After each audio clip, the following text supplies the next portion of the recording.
Hello, I'm Mayor Rick Goldring, and welcome to Burlington Matters. Burlington Matters is a relatively new program in TV Cogeco featuring topical discussion on news and events that are happening in the City of Burlington. Today, we're looking at the year ahead, 2016 for the city, and we've got three great guests. We've got Mary Lou Tanner, the new Director of Planning and Building for the City of Burlington, to my immediate left. And we also have James Ridge back. James is our City Manager.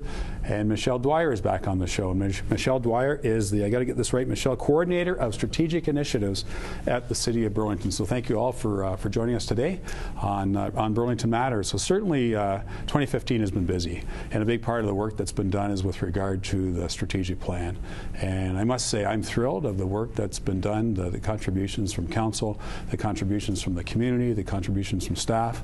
I think we've got a great strategic plan that we're all set to maybe just tweak just a little bit and take to council in the new year. James, there's four different themes: a city that grows, a city that moves, a healthy and greener city, and a city that engages. Can you just comment a little bit about what that means to you? Well, I'm also very, very excited about the strategic plan, and I think what's very different about this one is we're looking 25 years out, and we're looking in those four key areas of the things that we can do to actually incrementally move the city towards a really bold vision for 2040. Seems like a long way away, but I still remember 1990 pretty vividly, and that period went pretty fast. So what we're aligning our work around is those four goals, and then within each of those four goals we have a set of very specific initiatives. And again, what's exciting about this plan, and perhaps different from other strategic plans, is they are very, very concrete initiatives. We will know yes or no whether we've accomplished them, and we're going to measure them to make sure that we're actually moving ourselves year by year towards that 25-year vision. So that's very, very exciting. And as you said, we're talking about how the city grows physically, economically, in terms of jobs. The flip side of that is how we move people around, and ideally moving people more and more out of their cars and into other types of transportation. What our role is in protecting the environment and reducing our greenhouse gases, in making it a healthier and safer city, and again, very importantly, how we engage the city, the residents of the city in the governance and the culture, and what our role is as a catalyst for other types of community activities. But it is very, very exciting. It's long range, but it's also very concrete. So Mary Lou, you're the new Director of Planning for the city. You've been with us, I think, a couple months, if I'm not mistaken. That's right. So just 2 months. You came from a great area. You were the Commissioner of Planning for the region of Niagara. Why did you choose to come to the City of Burlington? It was a really difficult decision to leave Niagara because I really enjoyed working there. I got to work on urban and rural and agricultural issues, and especially in an area of Ontario with specialty crop, which you just don't get to see. But Burlington gives me the opportunity to work in a great medium-sized city, deal with a lot of urban issues, focus on building a city through intensification, appropriately placed throughout the city, the relationship between transit and how and where the city grows, and working in the rural area as well in agriculture. You know, I feel very, very strongly about local food and about sustainability of our food system, and about climate change and managing that, and how we package all of that into how and where the city grows in the next 25 years. So it was a really exciting opportunity. The organization, the City of Burlington, is really attractive, has a very strong reputation as being a great place to work, and a council that is quite leading in how they're looking forward through this strategic plan. So the package together was what really attracted me. So let's talk about the strategic plan a little bit from your point of view. You came into the process very late. Much of the work had already been done by the time you arrived. What are your impressions of the strategic plan? It's really exciting for me. It's 25 years, which is really forward thinking. It is transformative because council is looking at how and where the city is going to grow and thinking beyond the next 5 to 10 years. So for me, as we start to ramp up with our official plan work, it helps us position where growth is going to occur, how we're going to integrate with transit and transportation and land use, but also how we're going to support stable neighborhoods. There's some wonderful, wonderful communities all throughout Burlington. They're different. Some of them are older, some of them are newer. They have great qualities, and making sure that those neighborhoods are stable in the long run is a really, really important goal for me. But what we want to do is focus on growing the city in appropriate places, we work and live in a GTA Hamilton economy. We are very much tied into Metrolinx and GO Transit and the service that provides. And the mobility hubs that we have at the GO stations give us a great opportunity to grow and develop in a way that respects where the cities come from, but also looks forward to competing in the GTA Hamilton economy as well. Fantastic. Michelle, we've engaged the community in a significant way since, what, January 1st, 2015, I guess. Correct. We started going out and having dialogue with the community, and that's not finished. We're still in that process. Can you tell us about all the discussion that's taken place and how we've connected with the various stakeholders and community members with regard to this particular strategic plan? Absolutely.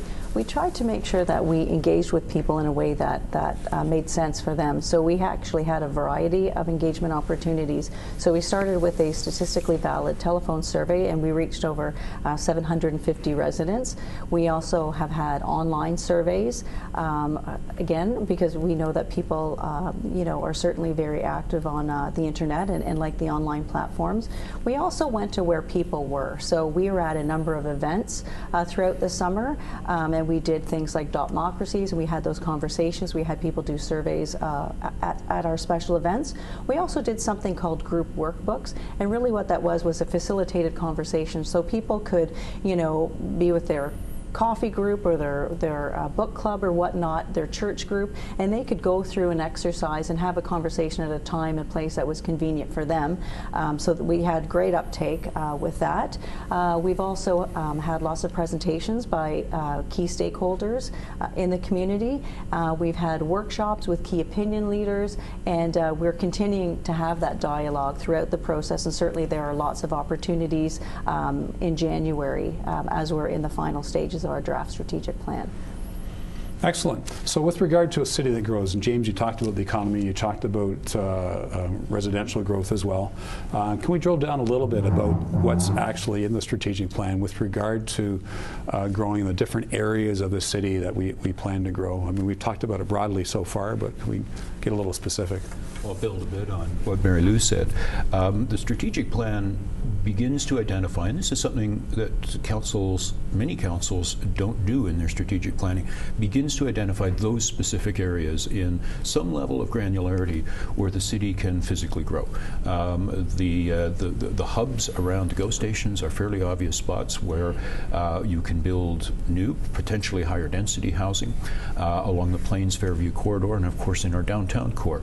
So the strategic plan begins in a very serious way the conversation of what would that look like. And we've actually done some modeling of what's capable now, or what the capacity is now. But we've also looked at, if we push that a little bit around, say, the Aldershot GO station, what could we do there in terms of taller, denser buildings, more walkable neighborhood, obviously walkable to a GO station, linked into transit. And we're beginning the process, which will continue in the official plan, of actually getting down to the level of saying how many thousands of people or hundreds of people could we put in each of these areas, again, and actually create a complete community, but not detrimentally impact the surrounding established neighborhoods. So that's the conversation around growth, and it will literally go now into an official policy document, a planning policy document, which will then generate far more detailed plans for each of those areas, which will give us a blueprint that we can discuss with the development community for actually building new neighborhoods in the city. So there's considerable capacity now for growth, but we actually think that the responsible thing to do is build where people can walk, where they can use transit around the GO train stations and along significant arterial corridors where there is already capacity for growth. So it's an exciting time, and we will be down to the detail of how does the population of Burlington grow. And so let's talk about that. Yeah. So right now we're about 180,000. My calculation, 181,000. We'll find out in the next census, which will be done in May 2016. May 2011, we were 175,779. So what is the capacity of the City of Burlington? Is that even a legitimate question that we should be talking about answering? Well, I think it is, because the work that our team did during Council's strategic plan process looked at our existing zoning, and we made some assumptions about height and number of units that could be built on the properties that are going to redevelop, as James talked about, at the mobility hubs, along the Plains-Fairview corridor, the residential housing units that could be built, and the average size of households we see. So it's a lot of math, but we know that the city can grow to between 230 to 250,000 people if we do nothing. If we do something, we can focus that growth around the mobility hubs, respect the work that's done in downtown, and see the rebuilding that's going to go on there in the Plains-Fairview corridor. See some of the employment lands intensify, which is redeveloped, because some of them are reaching the end of their life cycle in terms of those buildings. We can build a dense urban city focused on transit in the Plains-Fairview corridor and the GO stations, and provide stable residential neighborhoods and be at about 250,000 people without people feeling crowded, overbuilt, or that we're not respecting where the cities come from. It's an important conversation to have. I agree with you 100%. You know, I grew up in Burlington. I moved here when I was 3 in 1960. Obviously, I've seen a lot of changes. And I know a lot of people that have lived in the city for a long time who, when we talk like this, and I've been out in the community having similar discussions with different groups, the odd person has said, this sounds like Toronto. That sounds like we're going to be just like Toronto. What's your response to that? We're not going to be just like Toronto. We've done a lot of work as a city on the waterfront and what the waterfront is going to look like. And there's beautiful public amenities down there. The design that we're focusing on of buildings that are going in is making sure that they do the right things so that they have a relationship with the street. So what does that mean, relationship with the street? So it's about the building being at the street level, and it's a very simple concept of windows and doors at the street, so when you walk up to a building you know where to go in, and that the windows show you what's going on behind it. And what that does is it also puts light on the street, and when you have that, people want to be there. And that makes it a safer place for everybody. And it's active and what we call animated, but it just means that there's a lot of people. And if you think about the places that you like to walk in a downtown or around, you know, in a dense urban community, you want a wide sidewalk, you want some street trees, you want light, you want to be able to see where you're going. And if you want to go into a building, you want to be able to get there.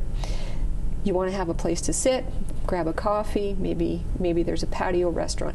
That's really what we're talking about. And when we manage that at the street, and you don't feel like you have a super tall building overhanging the street, that's what we're really dealing with and how we develop. So we can do that in key areas around transit stations and some of the main corridors, and that's going to give us walkable communities. We're going to be able to put in place active transportation.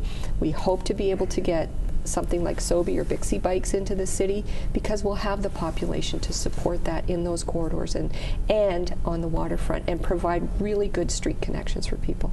If you just tuned in, you're watching Burlington Matters. I'm Mayor Rick Goldring. I've got 3 special guests with me today, Michelle Dwyer, James Ridge, and Mary Lou Tanner from the City of Burlington. We're going to take a quick break, and we'll be right back with more discussion.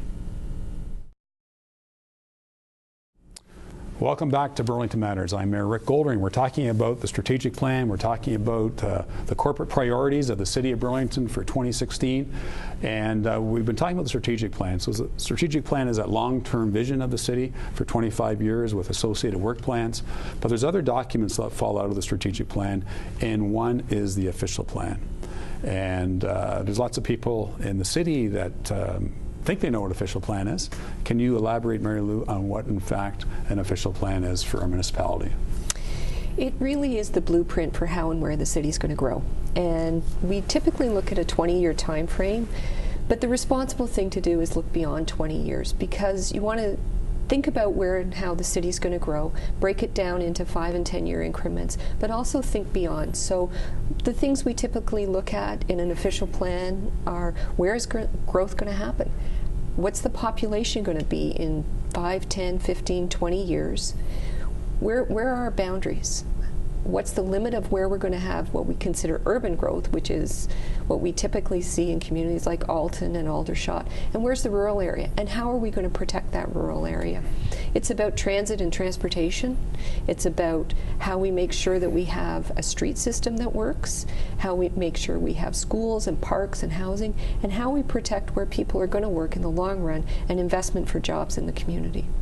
So where are we currently with regard to the process in developing a new official plan or amendments to the official plan? Because statutorily, if that's such a word, every 5 years, I believe it is, the province says that we have to do a review of our official plan. So where are we in that particular process? So we did start the 5-year review a little while ago, and then we wisely made the decision to put it on hold while Council developed its strategic plan, because we thought that there was going to be a strong relationship, and we hoped there would be a strong relationship between the official plan and the strategic plan, and there is. So we're about to relaunch it. 2016 is going to be an important year. We're going to deal with some major issues related to how and where the city's going to grow. We're going to put together a package that looks at the mobility hubs and how we're going to develop around those, and those are at the GO stations. We're going to look at some of the issues related to stable neighborhoods and making sure that the really strong, vibrant, lower density neighborhoods absolutely continue in the city's future, and people don't feel threatened with overbuilding in their neighborhoods or tear downs and taking a bunch of properties and rebuilding in the middle of the neighborhood. But we also want to look at things like transportation and active transportation, cycling, pedestrian choices in the city, and making sure we're integrating that with development. The second part of it will be our rural areas and the agricultural areas, and what we call natural heritage, which is streams, creeks, trees, forests, that type of thing. So we're still in process with the official plan review. It's going to take 18 months or so to finish off in that range, in that broad range. But Michelle, going back to you with regard to connecting with the community, the official plan is a very important document, as the strategic plan is. We've had lots of connection with the community with regard to the strategic plan. How are we planning to connect with regard to the official plan? So there is a report going in January, and I believe it will outline at a high level the engagement opportunities, and certainly in speaking with my colleagues in planning, there will be ample opportunity for the community to engage at various points throughout the official plan review process. So stay tuned in January for that report. I remember in 2007, I believe, which was my first year serving on council after I was elected to council in 2006, and we were just sort of adopting the official plan, and all that work was done prior to me getting elected to council. But I remember going to a public meeting with regard to the official plan, and there was hardly anybody there. How are we going to spark it? How are we going to make people interested in discussion with regard to the official plan? Mm-hmm. Well, certainly there are linkages, and I think there's a lot of excitement and activity around the strategic plan right now. We've just started our consultations on the draft strat plan, and what I found was really exciting was the people who showed up were so engaged, and we went almost an hour over our time limit. That's how excited they were, and they were naturally making those connections between the strat plan and the official plan, and we had spoken about how the strat plan is the leading document that certainly aligns with a lot of all of the work that we do. So those folks are very interested in being part of the official plan process as well. So there will be some online opportunities. There will be a combination of high touch and high tech opportunities for the public to engage. Thank you for that. James, you're just not responsible for the strategic plan or the official plan or the transportation master plan. You have a city manager work plan that's quite ambitious. You shared it with council. You've put it online so our staff can look at it. What are the things you're focusing on in 2016? I know there's a long, long list, but maybe you can give us a glimpse into some of them. My city manager work plan, which is still a work in progress and will expand again once we finish the strategic plan, is really the master work plan. It's all the things we have to do to make the strategic plan come alive, to implement the official plan. There's another major plan called the transportation master plan, which is kind of the other side of the coin to the official plan. It's all about transit, transportation, roads, sidewalks, active transportation, and it is again a very deliberate, more detailed planning document to help us think about how we get people around in a city that is physically changing. So, and then under that we have my plan and that of all of the directors, and those are, in the conversation we're going through now, in fact we spent an entire day a week ago ago today, are going through the strategic plan, looking at the various steps we have to take to deliver across a whole range of activities. That plan is the one that I'm accountable for to council to actually deliver. It's the implementation plan. It's the nuts and bolts of what we have to do week by week, month by month, year by year to actually make it all happen. And that sounds like all we do is plan, and we have layers and layers of plans, but it's very important if one of our priorities is to attract young families and support young families and have a rich life for young families here, that our golf course director is thinking about youth programming, is thinking about family activities, that if one of our priorities is allowing people to walk or encouraging people to walk, that we're focusing on maintaining our sidewalks, getting the snow off them as quickly as possible in the winter. So almost every one of the 65, I'd say actually every one of the 65 businesses we're in needs to think deliberately about what are they doing, what are their priorities, what services do we offer that actually support those goals in the strategic plan. So that's the exercise we're going through right now. So on the outside looking in, when you say businesses, a lot of people would say, what do you mean businesses? The city's not in business, but you said 65 businesses. I probably should have used services rather than businesses. We provide such a wide range of things. That's what makes local government so interesting. Everything from golf to storm sewers to roads to snow plowing to parks and gardens and planning and information technology and web services. And there are literally 65 of them if you look, and they're quite distinct from each other. But again, that's the challenge and that's the fun, is looking at all of them and understanding what are they doing to make this a better place to live. And that's a challenging exercise. But what it also allows us to do, and what's unique about municipal government, is we touch people's lives so many different ways, from getting the snow off the sidewalks to recreational opportunities and pools and sports fields. If you align all of those towards common goals, you really are making an important difference in people's lives. Yeah, I think for many people, we take it for granted what municipalities provide. Yeah. You know, you think of the emergency services, yeah, whether it be the region and the police and the ambulance, or the city with regard to the fire department. You think of bylaw, you think of animal control. There's so many different components that I think the vast majority of people take for granted until they need the service. But in any event, I pushed very hard in 2015, Michelle, to make sure that we could create some visuals as far as what the city could look like. It's one thing to talk about what it would look like, but it would be great if we could show what it could look like. What did we come up with?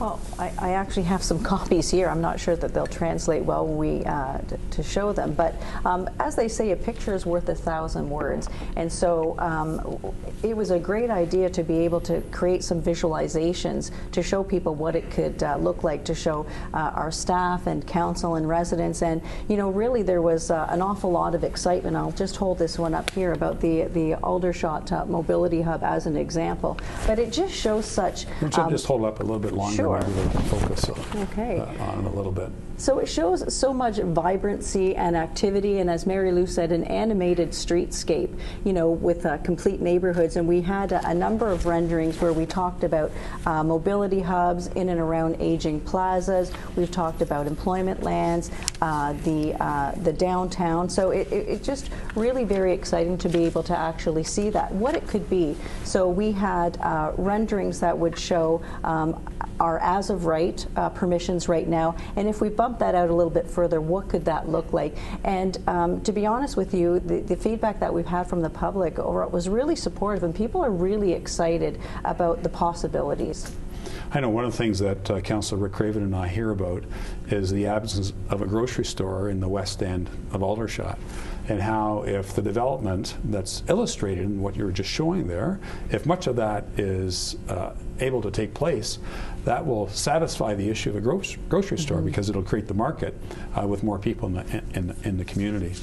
What do you think your biggest challenge is, James, in 2016 that you want to tell us about in any event? I actually am not worried. I'm very, very excited about 2016. All the stars are aligning for us. We have a wonderful staff, a brand new planning director, great people at all levels in our organization. I'm immensely excited. I think Burlington is poised to begin to move into the future in a really deliberate, thoughtful, responsible way, in the way that many other municipalities haven't done or haven't been able to do. We have extraordinary opportunities as a city, given we're 50% rural. We have preserved and enhanced our waterfront. We have coots to escarpment. We've got wonderful natural systems. This is a city that is poised, in my mind, and I believe this very passionately, to show the rest of the municipalities in Ontario and across Canada how a city can grow in a way that is very, very, very responsible and strategic. I've worked in 4 different cities, and I will say not all of them were in that position. In fact, most of them weren't. So this is I think it's going to be a very, very exciting year. We're going to make huge progress on the official plan, and I think everybody in the community will have a much, much better understanding of where we're going and why the journey we're going on is important and moves us into the future. You know, one of the themes of the strategic plan is a healthy and greener city. And I look at the campaign of the current Prime Minister, Mr. Trudeau. He campaigned certainly that he wanted to invest a lot in infrastructure. And late 2015, there was the Paris Climate Change Summit, and great progress was made on that particular issue. Well, in my view, if the province and if the federal government wants to make great strides on climate change, they have to work with the municipalities to make it happen, and we're equipped better than anybody to make that happen. We absolutely are. And I look at in late 2015, there was an announcement that we're doing a study with some funding from the federal government with regard to district energy potential in the city, which is a great way to reduce greenhouse gas emissions and be more efficient in energy production. In any event, there's a lot to look forward to in the future here in the City of Burlington. In any event, I do want to thank Mary Lou Tanner, our new planning director for the City of Burlington, James Ridge, our city manager, and Michelle Dwyer, our coordinator of strategic initiatives, for joining me today on Burlington Matters. On behalf of all of us, thank you very much for tuning in. If you have an idea for our future show, please connect with the Mayor's office at 905-335-7607 or at mayor@burlington.ca. Thanks for tuning in. I'm Mayor Rick Goldring. We'll see you next time on Burlington Matters.